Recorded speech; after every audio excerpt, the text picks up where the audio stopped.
নমস্কার বন্ধুরা, পম্পার কিচেনে আপনাদের সকলকে স্বাগত। আজকের একটা নাস্তার রেসিপি আপনাদের সাথে শেয়ার করব। একটা কাঁচা আলু আর এক বাটি ময়দা দিয়ে বানানো এই নাস্তাটা দেখতে যেমন অপূর্ব, খেতে তেমনই দুর্দান্ত।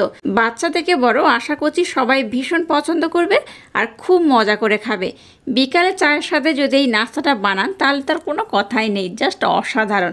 তাহলে চলুন দুর্দান্ত স্বাদের আজকের এই নাস্তার রেসিপিটা দেখে নেওয়া যাক। আজকের এই রেসিপিটা বানানোর জন্য দেখুন, প্রথমে গ্যাসটা জেলে দিয়ে একটা ফ্রাই প্যান বসিয়ে দিয়েছি। ফ্রাই প্যানটাকে গরম করে নিয়ে এর মধ্যে দিয়ে দেবো সামান্য পরিমাণে সর্ষের তেল। আপনারা চাইলে এখানে কিন্তু সাদা তেলও ব্যবহার করতে পারেন, তো আমি এখানে সর্ষের তেল ব্যবহার করলাম। তেলটাকেও দেখুন একটু ভালোভাবে গরম করে নিয়েছি। এবার এর মধ্যে সামান্য পরিমাণে গোটা জিরে দিয়ে দিলাম। দিয়ে দেবো একটা পেঁয়াজ। পেঁয়াজটাকে দেখুন আমি এইভাবে টুকরো টুকরো করে কেটে নিয়েছি। পেঁয়াজটাকে একটু হালকা নাড়াচাড়া করে ভেজে নেব। খুব লাল লাল করে পেঁয়াজটাকে ভাজার দরকার নেই, একটু হালকা করে ভাজলেই হবে। এবার এর মধ্যে একটা দেখুন আলু নিয়েছি, আলুটাকে আমি খুব ভালোভাবে গ্রেট করে নিয়েছি। আলুটাকে দিয়ে দিলাম। আলু আর পেঁয়াজটাকে একটু নাড়াচাড়া করার পর এর মধ্যে দিয়ে দেবো বিনস। কিছুটা বিনস আমি নিয়েছি, দেখুন এটাকে এইভাবে টুকরো টুকরো করে কেটে নিয়েছি। এখানে কোনো রকম কিন্তু জল ব্যবহার করা যাবে না, জল ছাড়াই এই রেসিপিটা বানাতে হবে। এবার গ্যাসের ফ্লেমটাকে লো করে এটাকে ঢাকা দিয়ে কিছুক্ষণ আমি হতে দেব।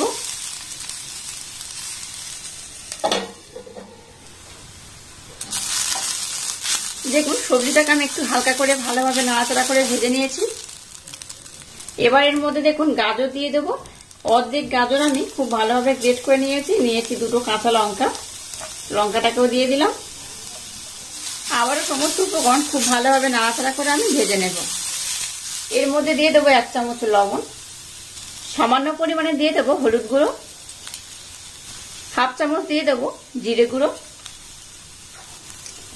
আবার সমস্ত উপকরণ একটু ভালোভাবে নাড়াচাড়া করে নেব। সমস্ত সবজিগুলোকে দেখুন একটু হালকা করে নাড়াচাড়া করে আমি ভেজে নিয়েছি।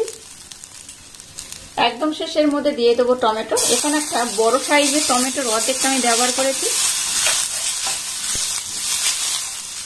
এবার এই একদম সাইডে আমি অল্প করে তেল দিয়ে দেব। তেলটাকে দেখুন আমি একটু গরম করে নিয়েছি। এবার এর মধ্যে দিয়ে দেবো একটা ডিম। ডিমটাকে দেখুন আমি ভেঙে রেখেছি, একটা ডিম এখানে দিয়ে দেব।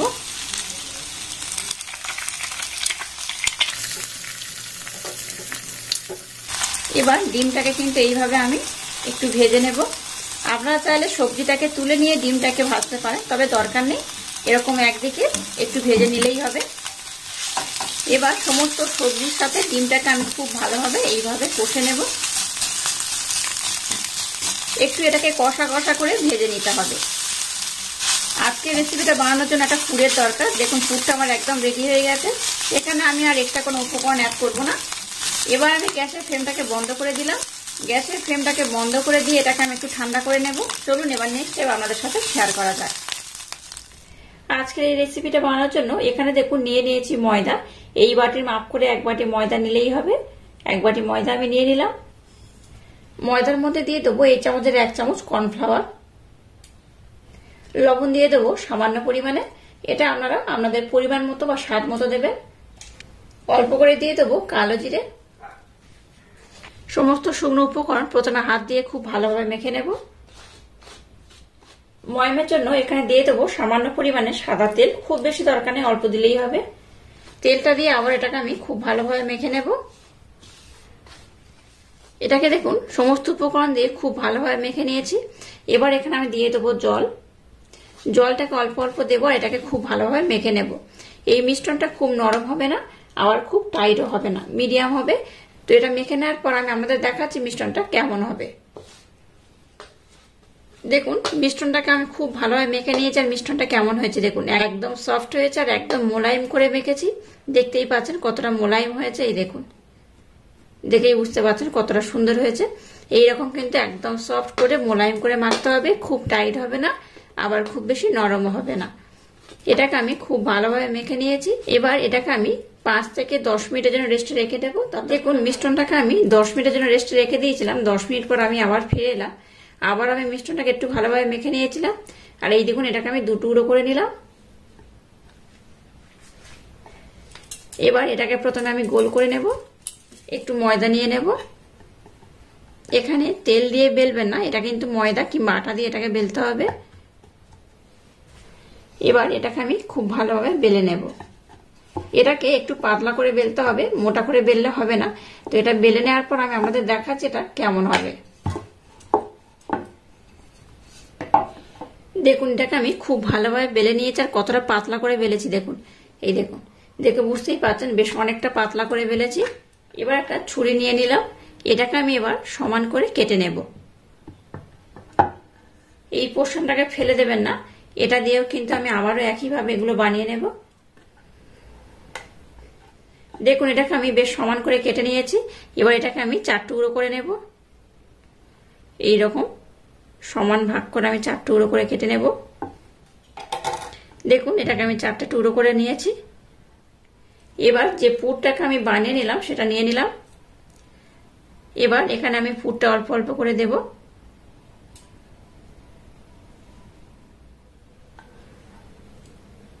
এবার এটাকে আমি আস্তে আস্তে এইভাবে মুড়ে নেব।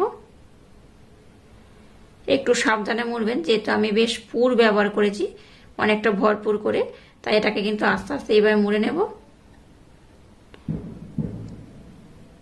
এগুলো কিন্তু দেখতে দুর্দান্ত হয়, খেতে তো অসম্ভব সুন্দর হয়। দেখে বুঝতেই পারছেন যে পুরটা কতটা টেস্টি হতে পারে। তো এটা দেখতে যেমন সুন্দর, খেতেও কিন্তু তেমনই দুর্দান্ত হয়। এবার দেখুন এটা কাঁটা চামচ আমি নিয়ে নিয়েছি। এটার মাধ্যমে এইভাবে একটা আমি ডিজাইন করে দেব।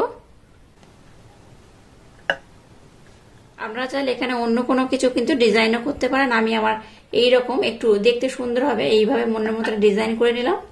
এবার দেখুন এই চামচটার পিছনটা দিয়ে এইভাবে একটু এইভাবে কাট করে দেব। কাটবেন না, জাস্ট একটা এইভাবে দাগ দিয়ে দিতে হবে, যাতে এটা মুড়তে আমার সুবিধা হয়। এই দেখুন, এবার এটাকে আমি এইভাবে মুড়ে নেব।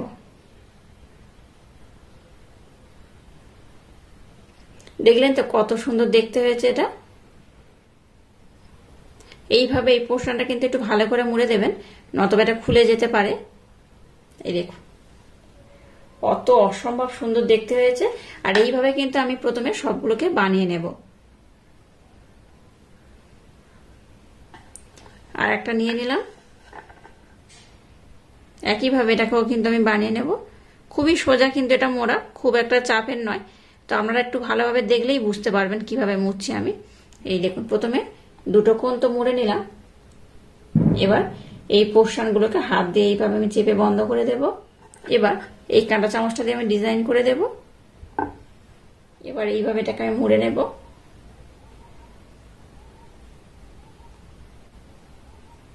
দেখুন এটা কত সুন্দর দেখতে হয়েছে দেখুন। আর এইভাবে কিন্তু আমি প্রত্যেকটা খুব সুন্দর করে বানিয়ে নেব। দেখুন আমি সবগুলোকে কত সুন্দর করে বানিয়ে নিয়েছি, আর কত সুন্দর দেখতে হয়েছে দেখুন।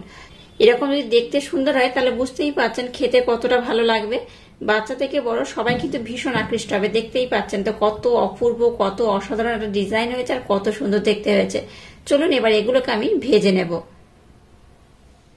এবার গ্যাসটাকে জেলে দিয়ে একটা কড়া বসিয়ে কড়ার মধ্যে তেল দিয়ে তেলটাকে ভালোভাবে গরম করে নিয়েছি। এবার যে নাস্তাগুলোকে আমি বানালাম সেগুলো ভেজে নেব।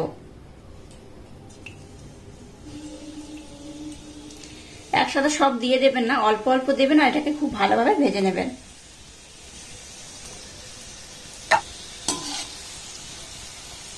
গ্যাসের ফ্লেমটাকে লো টু মিডিয়াম রেখে এগুলোকে ভাজবেন, হাই দেবেন না, তাহলে কিন্তু এগুলো পুড়ে যেতে পারে। তাই গ্যাসের ফ্লেমটাকে লো টু মিডিয়াম রেখে এগুলোকে ভেজে নেবেন। দেখুন এগুলোকে আমি বেশ লাল লাল করে ভেজে নিয়েছি। আপনারা চাইলে কিন্তু আর একটু বেশি লালও করতে পারেন। এগুলো ভীষণ ক্রিস্পি হয়, ভিতরে পুরে ভরপুর, আর বাইরে থেকে কিন্তু ভীষণ ক্রিস্পি। আর কত সুন্দর দেখতে হয়েছে দেখুন। এই দেখুন আমি একটা দেখাচ্ছি, দেখুন এই দেখুন এটা দেখতে যেমন সুন্দর, খেতে কিন্তু ভীষণ মজাদার। বিকালে চায়ের সাথে কিন্তু দারুণভাবে জমে যায়। সকাল বিকাল সন্ধ্যা যখন মন করবে তখন কিন্তু এইভাবে বানিয়ে খেতে পারেন। আর দেখলেন তো বানাতে খুব একটা বেশি সময়ও লাগে না। অসম্ভব সুন্দর দেখতে হয়েছে। যাই এগুলোকে আর আমি লাল করবো না, এরকমই থাকবে। এবার এগুলোকে আমি উঠিয়ে নেব।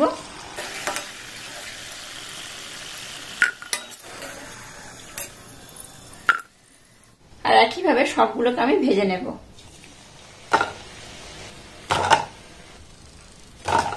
দেখুন আমি সবগুলোকে কত সুন্দর করে বানিয়ে নিয়েছি আর কত সুন্দর সাজিয়ে নিয়েছি দেখুন। এটা দেখতে যেমন সুন্দর, খেতে তেমনই দুর্দান্ত। আর এগুলো ভীষণ কিন্তু ক্রিস্পি হয়। আমি দেখাচ্ছি, দেখুন, এই দেখুন, দেখে বুঝতেই পারছেন না কতটা ক্রিস্পি হয়। এই দেখুন, আওয়াজটা শুনুন। এটা বাচ্চা থেকে বড় সবাই কিন্তু ভীষণ পছন্দ করবে আর ভীষণ মজা করে খাবে। অবশ্য বাড়িতে আমার মতো এরকম ইউনিক স্টাইলের রেসিপিটা ট্রাই করবেন, আশা করছি আপনাদের ভীষণ ভালো লাগবে। তো একটা আমি দেখাচ্ছি, দেখুন এটা কত সুন্দর হয়েছে। এই দেখুন, আজকের এই ইউনিক স্টাইলের রেসিপিটা যদি আপনাদের ভালো লাগে তাহলে চ্যানেলটাকে লাইক, শেয়ার, কমেন্ট এবং সাবস্ক্রাইব করবেন আর পাশে থাকা বেল আইকনটা প্রেস করে দেবেন। তাহলে টাটা, আবার দেখা হচ্ছে নতুন কোনো রেসিপি নিয়ে।